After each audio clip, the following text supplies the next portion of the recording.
क्या लग रहा है, क्योंकि पहली बार मैं देख रहा हूं कि कांग्रेस काफी गंभीरता से इस बार चुनाव लड़ रही है। आपको लगता है कि काफी लंबे अरसे से कांग्रेस रेस से बाहर है, इस बार कुछ उम्मीद लग रही है? देखिए, पिछले समय हम लोग 40 सीट लड़े थे और उसमें करीब 27-28 सीट जीते थे।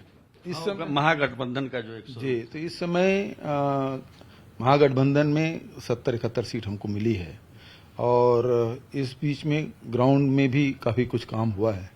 तो मुझे ऐसा लगता है कि अच्छे रिजल्ट आएंगे। जिस प्रकार से पिछले विधानसभा चुनाव में कांग्रेस को सीट मिली थी, उसी रेशियो में इस समय भी हमको सीटें मिलेगी। मतलब जितना सीट था उतना सीट पा जाएंगे आप लोग, क्योंकि उस समय कहा जाता है कि नीतीश कुमार की वजह से कांग्रेस जीत पाई थी। अभी भी नीतीश कुमार के कारण से हम लोग पाएंगे, क्योंकि नीतीश कुमार का ग्राफ जो नीचे गिरा है उसके कारण से हमारी सीटें बढ़ेगी, क्योंकि उसको बिल्कुल नहीं चाहती बिहार की जनता। जिस प्रकार से वोटिंग हो रही है और जिस प्रकार से उनका व्यवहार दिखाई दे रहा है, तो इससे लगता है कि वो भांप गए हैं पहले से कि चुनाव हार रहे हैं और कुछ खींच भी रहे हैं। और आज तो एक घटना भी घटी है मधुबनी में, उन पर प्याज और पत्थर भी फेंके। ये इसको उचित मानते हैं? देखिए, प्याज एक प्रतीक है। वैसे जब पत्थर फेंके, प्याज फेंके, कोई उचित तो नहीं है, लेकिन प्याज जो सेंट्रल गवर्नमेंट ने जो 3 कानून बनाए उसका असर दिखाई देने पड़ा है। क्योंकि जब कानून नहीं, जब ये कानून नहीं बना था तो प्याज 10 रुपए किलो था, और कानून बनने के बाद जमाखोरों के अब 12 हो गया। तो ऐसी स्थिति में आज 70-80 रुपया, और तमिलनाडु में जाए तो 105 और 150 रुपये में बिक रहा है। तो ये जो जमाखोरों के लिए जो ये कानून बना है, पूंजीपतियों के लिए कानून बना है, इसी कानून का नतीजा है ये जो प्याज का और आलू का भाव बढ़ रहा है। निश्चित रूप से ऐसी कोई परिस्थिति नहीं है जिसके कारण से आलू और प्याज का भाव बढ़े, क्योंकि एसेंशियल कमोडिटी एक्ट में को आपने छूट दे दी, उसको खत्म ही कर दिया कि आप जितना भी आप चाहे स्टॉक कर लें।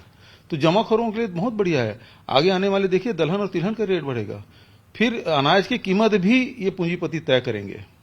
तो इससे इस कानून ये सत्ता पक्ष ये कहती है किसान फायदा पहुंचेगा, किसानों के हित में ये कानून बना है। विपक्ष कहती है कि ये किसान विरोधी है, जबकि वास्तविक रूप से किसानों के साथ साथ किसान विरोधी है ही, लेकिन ये जो कानून है वो एक्चुअल में आम उपभोक्ता के खिलाफ है, क्योंकि इससे महंगाई आपके कंट्रोल में नहीं रहेगा। आपने उस कानून में क्लास क्या डाला है? जब युद्ध की स्थिति हो, जब अकाल की स्थिति हो, या फिर कोई इस प्रकार से नेचुरल कैलेमिटी आ जाए, तब की बात, तब आप उसमें कंट्रोल करेंगे। अन्यथा, या फिर तीसरा जो है वो 100% जब बढ़ जाए रेट, तीसरा जो है वो 100% यदि रेट बढ़े तब सरकार उसमें हस्तक्षेप करेगी। तो आज 100 रुपया जब हो गया प्याज की कीमत, तब भारत सरकार सब राज्यों की चिट्ठी लिखी है। तो महंगाई एक बड़ा मुद्दा है। मतलब आपको लगता है कि उस कानून के वजह का मुद्दा भी इसमें मतलब महंगाई के तौर पर आ रहा है सामने? बिल्कुल, आने वाले समय में और भयानक होगा, क्योंकि न राज्य सरकार के कंट्रोल में रहेगा न भारत सरकार के। वैसे भी ये कानून एसेंशियल कमोडिटी एक्ट भारत सरकार का कानून है, और उसमें राज्य उसी कानून के तहत ही ये जमाखोरों के खिलाफ कार्रवाई करती थी। अब वो बार बार भारत सरकार के और मुंह देखना पड़ेगा। कोई कितना भी जमा कर ले, चाहे आलू हो, प्याज हो, तेल हो, दलहन हो, तिलहन हो, वो सब कितना भी जमा कर ले, आप कोई कार्रवाई नहीं कर सकते। राज्य सरकारें नहीं कर सकती? बिल्कुल नहीं कर सकती। जो अधिकार मिला हुआ था उसमें था कि आप 8 क्विंटल अनाज रख सकते हैं, तो इतना तिलहन रख सकते हैं, इतना दलहन रख सकते हैं, वो सब क्लास हटा दिया गया। तो अब तो स्थिति यह है कि बड़े जो पूंजीपति हैं वो 1-1 लाख 2-2 लाख मीट्रिक टन का गोडाउन बनाना शुरू कर दिए हैं। वो भरेंगे, जब सस्ता रहेगा, किसान के उत्पादन करेगा, उस समय वो भर लेंगे, और उसके बाद फिर पूरे देश में रेट तय करेंगे। आप कुछ नहीं कर सकते। तो ये तो कानून लाया गया था कि बिचौलिया उसमें नहीं रहेंगे, किसान को फायदा होगा। बिचौलिया नहीं रहेंगे, लेकिन पूंजीपति का और पूंजीपति बना रहे हैं, और गरीब को मारने का काम है। आम उपभोक्ता इसमें पिस जाएगा। गंभीर बात है। लेकिन हम बिहार की बात करें, बिहार के चुनाव की, तो आपको कांग्रेस काफी समय से मतलब एक जमाना हुआ करता था कांग्रेस का, बिहार में भी, पूरे देश में था।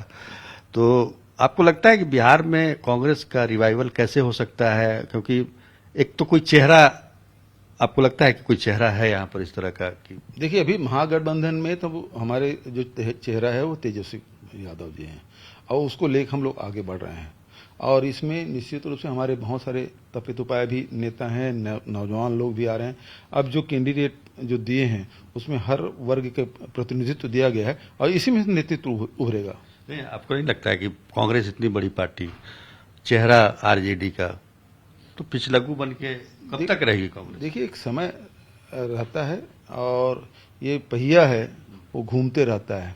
तो कभी भारतीय जनता पार्टी केवल 2 सीट में सिमट के रह गई थी, आज वो 300 से ऊपर है।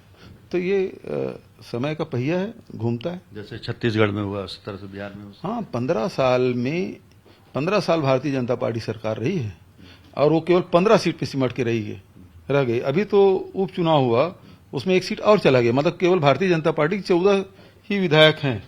मैं समझता हूं कि वही 15 साल हो गया। और फिर क्या है कि जब रोटी आप सेकते हैं ना और उसे नहीं पलटते तो रोटी जल जाती, खाने के लायक नहीं रहता। तो रोटी पलटते रहना चाहिए। तो बिहार में 15 साल हो गया नीतीश जी के, तो जनता है वो मूड बना ली है रोटी पलटने का। 5 साल 10 साल में नहीं पलटे, 15 साल में पलट ही जाए ना। अब हाँ, वो दिख रहा है कि अब रोटी एक तरफ हो गया, जल जाएगा, इसलिए पलट दो। क्या आपको लगता है कि महागठबंधन को पूर्ण बहुमत मिलेगा?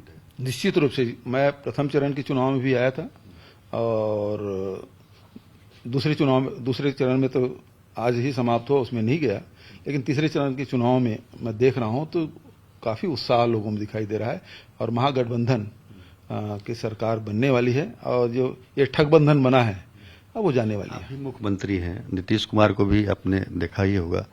क्या आपको लगता है, क्या खूबी कमी क्या है? देखिए, मैं तो जब भी दिल्ली में बैठक होते रहे उसमें हम लोग अगल बगल बैठे रहते थे, छत्तीसगढ़ और बिहार बी और बाद सी, तो हम लोग अगल बगल बैठते थे, बहुत ही सीजन्ड लगते थे। उसके नेचर की विपरीत है। इसका मतलब ये है कि वो आश्चर्य हो रहा है। हाँ, आश्चर्य भी, मतलब आश्चर्य इसलिए नहीं कि वो एक पैमाना है। जब आदमी अपना आपा तब होता है जब स्थिति आपके हाथ से निकल जाती है। तो मैं समझता हूँ कि नीतीश कुमार जी अपनी हार मान चुके हैं। बहुत बहुत धन्यवाद बात करने। तो ये थे छत्तीसगढ़ के मुख्यमंत्री और जो बता रहे थे कि नीतीश कुमार चूंकि 15 साल शासन कर चुके हैं बिहार में और छत्तीसगढ़ में भी बीजेपी की सरकार 15 साल रही है, तो अब रोटी पलटने का समय आ गया है। कैमरामैन नदीम आलम के साथ सुजीत कुमार झा, पटना।